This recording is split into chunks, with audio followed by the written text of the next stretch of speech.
He said, Derrick, you strike me as respectable. Respectable, I replied. You know I'm naked right now. Derrick, come on, we've only got 15 minutes until this chicken's cool. I fancy me a small something. A little Susan. A nommy. Oh, hello. What's this Daddy spilled? Oh, yogi.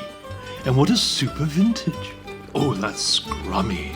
And is that a little morsel of ham clopped in the middle? What a treat. Oh, what do we hear? All that nonsense about me going cold turkey. And here they are leaving me hot chicken. It's so much easier when I don't have to do all that screaming for a little snackasita. Oh, it's very odd. Derrick! Ah, the beauty of living with a monster.